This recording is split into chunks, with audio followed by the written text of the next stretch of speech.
આજે આપણું ગામ બાળવા ગામની પાવન પવિત્ર ભૂમિની અંદર આજે સુંદર મજાનો અવસર આપણા ભાઈ ભક્ત શ્રી રંગેશભાઈ સાથે તેમના ધર્મપત્ની સાથે આ ગામના સર્વ ભાઈ ભક્તજનો, બહેનો, બાળકો, વડીલો, અમારા રંગેશભાઈના સર્વ પરિવાર, તેમના નાના મોટા ભાઈ બંધુઓ તેમજ આપ સર્વે બધાને કદાચ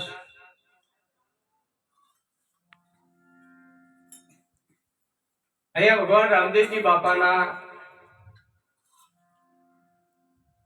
એક પાઠ મહિમાની અંદર સાથે સાથે ગુરુ મહારાજની પધરામણી અહીંયા સંતોનું કેવું છે, ભગવાન કૃષ્ણજી કહે છે કે હે અર્જુન, આ વિશ્વની અંદર મનુષ્યને બધું મળે છે, બધું પ્રાપ્ત થાય છે, પણ કોઈ સાધુ સંતના દર્શન અને અલખના દર્શન, કદાચ આવા જ્યોતના દર્શન કરવા ભગવાનની સભામાં બેસવું, રામની સભામાં બેસવું, કૃષ્ણની સભામાં બેસવું, તમે જે ભગવાનને માનતા હોય તેની સભા, આજે અહીંયા કોઈ ભાગ જેવું છે નહીં ભાઈ. સત્ય સનાતન ધર્મનો મહિમા છે, એટલે આ મૂળ આપણો ધર્મ.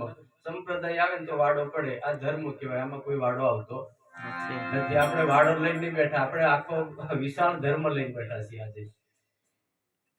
અને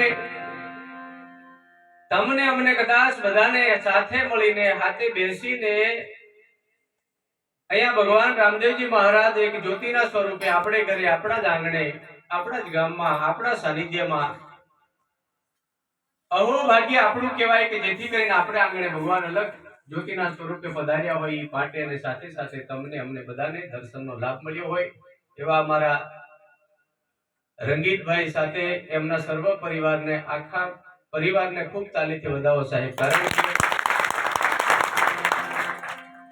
અહીંયા ક્યાં તમે ને ક્યાં અમે, અને ક્યાં આપણો ભગવાન સાહેબ, પણ કદાચ તમને અમને અહીંયા એકબીજાના દર્શન કરાવ્યા હોય અને બધાને સાથે મિલાપ કર્યો હોય, તો રામ જાણે કેવી રીતે આપણે બધા મળ્યા હોય. અહીં કોણ ઓળખી શકે પર્વતરામને? પણ તમને અમને કદાચ અહીંયા આ ભૂમિકા ઉપર બેસવાનો ને આજે બે ઘડી બેસવાનો તક મળ્યો તો બેસજો. અને મારે હર કોઈ જગ્યાએ પ્રોગ્રામની અંદર મેં તમને પહેલા બે હાથે જોડીને તમારા દાસ તરીકે વિનંતી કરું છું કે આપણે ચાલુ કાર્યક્રમની અંદર થોડાક તપો બેસો. આપણે બહુ ઉઠ બેહ નહીં કરવાનું. અને બધાના અત્યારે 99% નહીં, 100%, 100%ની ઉપર કહીએ ને તો સાહેબ વ્યવસ્થા એવી થઈ ગઈ છે ને મોબાઈલની, એટલે બધાની પાસે હોય છે. એક જણા પાસે બેહદી હોય છે, એકલાની એક હોય તો બધા જાણે છે, પણ કદાચ બેહદી હોય છે. એટલે ચિંતા ના કરવી, પણ મોબાઈલમાં બહુ ધ્યાન આપવાનું. બહુ હેરાન કરતો હોય, સાયલન્સ કરીને સાઈડમાં કેવું મૂકી દીધું, સાઈડમાં મૂકી દીધું, ઘડીક વાર સાઈડમાં, કે એને કહેવાય તું હજી ઘડીકમાં સાઈડ. કારણ કે મહાપુરુષોનું કેવું છે કે આપણું તન સાથે સાથે તનને કદાચ આપણે આસન આપ્યું છે એવું બધાને દેખાય છે, પણ એની સાથે મનને પણ આપણે આસન આપ્યું. તન અહીંયા બેઠું હોય ને આપણું મન ઘરે આટા મારતું હોય તો ગુરુ મહારાજ શું કહે છે એ વાત આપણને ફિટ થતી કેમ નહીં થાય? આપણે ઘણા બધા દીકરા દીકરીઓ અહીંયા બેઠા છે, ધન્યવાદ છે સાહેબ. અમારી નાની નાની દીકરીઓ બેઠી છે. આપણા દીકરા, કોઈ પણ દીકરા દીકરી સ્કૂલમાં ભણવા જતા હોય ને સાહેબ જે કઈ ભણાવતા હોય ત્યાં આપણું ખ્યાલ નહીં હોય ને આપણું ખ્યાલ રમવામાં હોય કે આજુબાજુમાં હોય, અને ઘરે આવીને કદાચ લેસન કરવાનું કીધું હોય તો પેલું યાદ જ નહીં હોય તો હું લેસન કરે? પરીક્ષા આવે ને કદાચ જેટલું ભણાય એટલું આપણે ભણવામાં ફિટ નહીં કર્યું હોય, એ સમયે આપણે શું કરીશું? એમ કદાચ અને ભણજો સાહેબ ને ભણાવજો, છોકરાઓને બહુ ભણાવજો.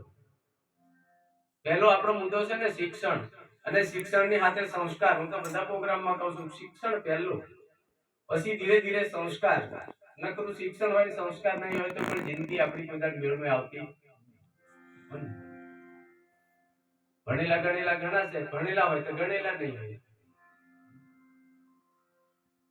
કોલેજ કરીને હું તેનું બધું જાતે જાતનું કરે, પણ છે ને આવું આવે ને કે એ તો બધા નવરાનું કામ, કે આપણું કામ ભણ્યા ખરા પણ ગણ્યા નહીં, એટલે બાકી આ બધાનું કામ છે ભાઈ. મનુષ્ય માત્રનો ધર્મ છે ભજન કરવાનો, એક વ્યક્તિનો નથી. અને ભજન નવરા હોય તો જ થાય. હમણાં આપણે આ કેટલું બધું છોડીને આવ્યા ને, અને મેં બધા પ્રોગ્રામ મેં કહું છું, તમારા નજીકમાં ગમે ત્યાં કોઈ મહાપુરુષો આવતા હોય ભજનમાં જવાનું હોય ને તો ખાટલું સજાઈને તો આવવાનું જ નહીં.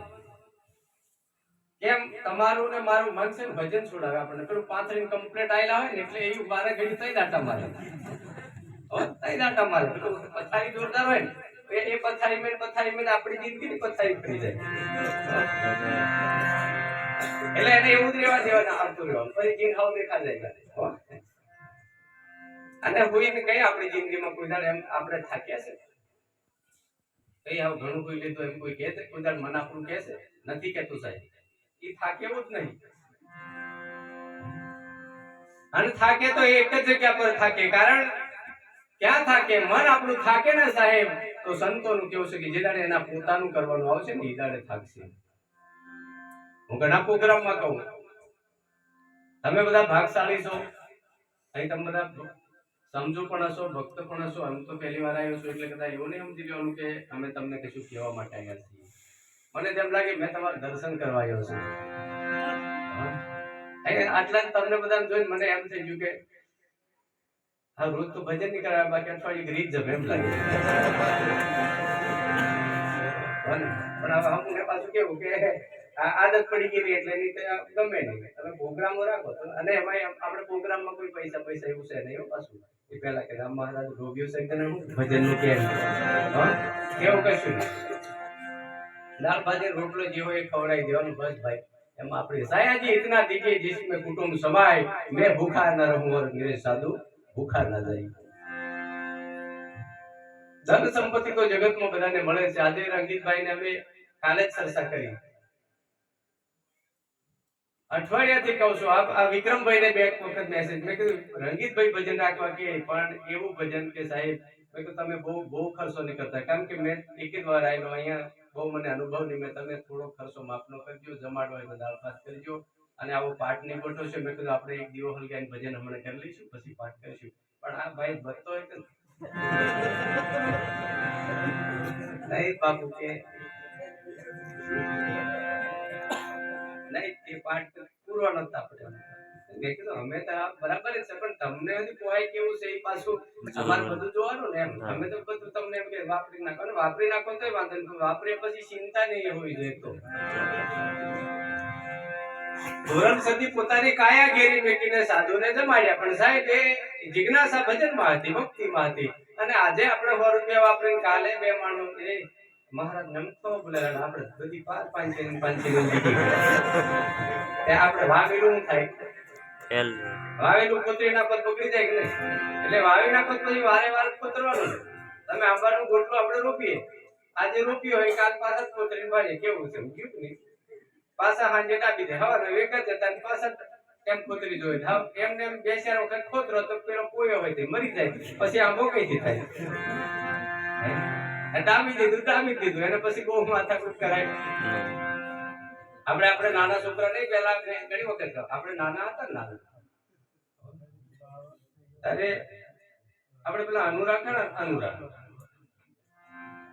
એ હાંજે આપણે પરાળ મેં કે ગમે તે પેલું તો મોટો નહીં, પેલા તાળી ઢોકું કરવાનો થાળી આવતો, ઉપર તાળી લગાડી દે, થાળી કે ને આટલો થાળી કે ગોળ આવે ને પોઈશું કે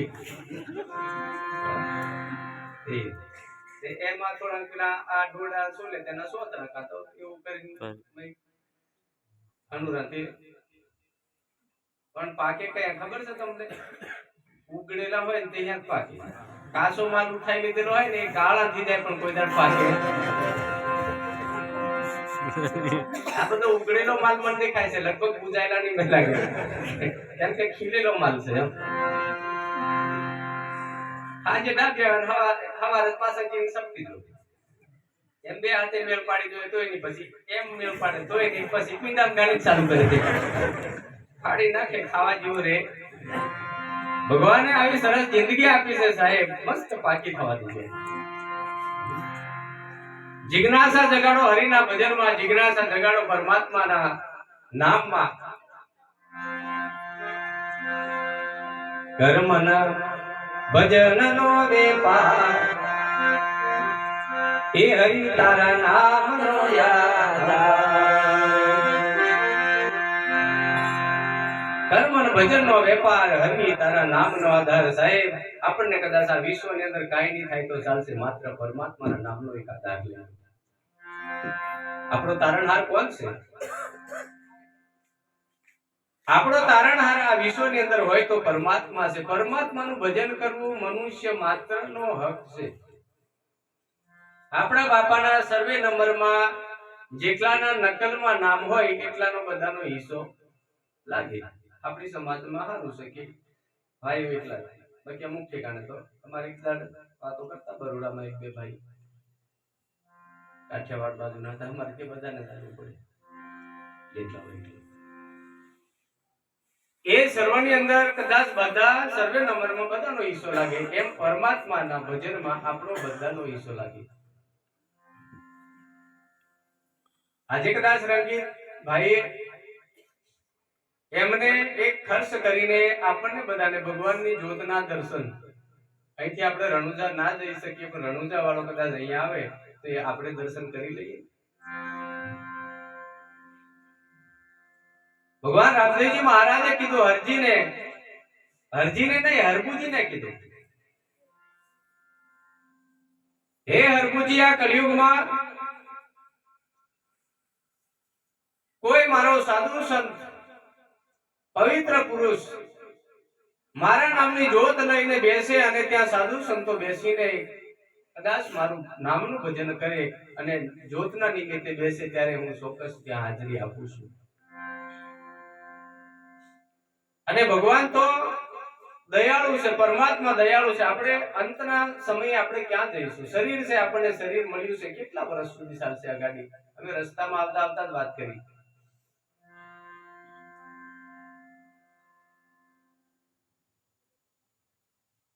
આપણે બધા કહીએ છીએ કે ભગવાન રામચંદ્ર 14 વર્ષ સુધી વનમાં ગયા હતા શા માટે કે વનવાસ પછી પરત ક્યાં ગયા અયોધ્યા 14 વર્ષ પૂરા થઈ ગયા એટલે અયોધ્યામાં ગયા ભગવાન રામચંદ્રને 14 વર્ષનો વનવાસ મળ્યું એ અયોધ્યામાં પરત ગયા પણ આ જીવ આત્મા કદાચ 60-70 વર્ષનો વનવાસ કરીને કઈ ભૂમિમાં જશે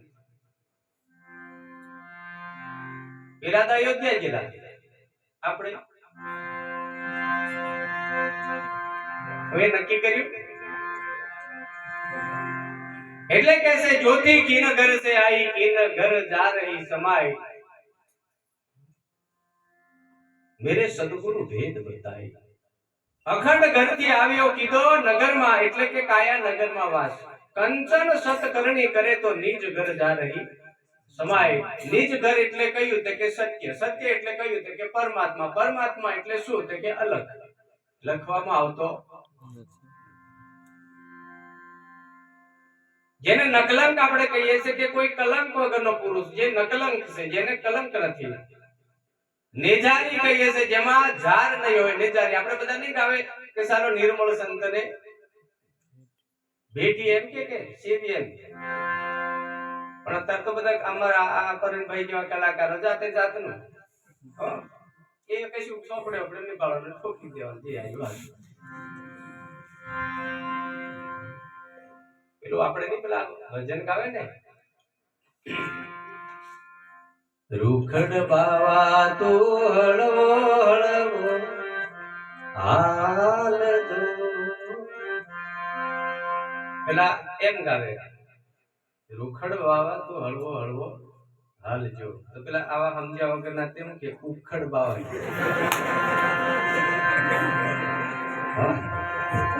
અરે ભલે થાય પેલા રૂખડ બાવા કે તારે ઉખડ બાવા અને એમાં તમે હમને કદાચ ઉખડ બાવા ગોઠવતા કેમ ખબર પડે